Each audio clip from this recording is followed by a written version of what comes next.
A major step has been taken to strengthen agribusiness in the Solomon Islands.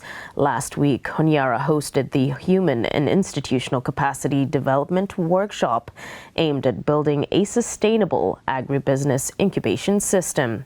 A statement by the Ministry of Agriculture and Livestock says the week-long workshop focused on India's experience in agribusiness incubation, helping local agribusiness incubator staff, youth, women, and rural entrepreneurs gain practical and market-ready skills.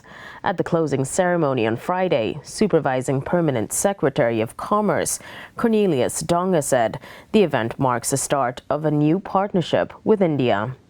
He added it will help grow the Solomon Islands agribusiness sector and create export opportunities.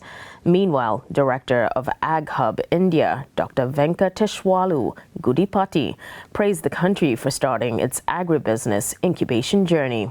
He also suggested a National Entrepreneurship or Startup Day to celebrate local innovation.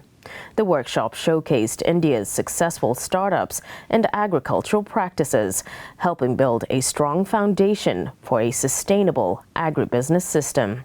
SIBC TV understands the partnership with India will strengthen local skills, boost entrepreneurship, and expand the Solomon Islands agricultural sector locally and internationally.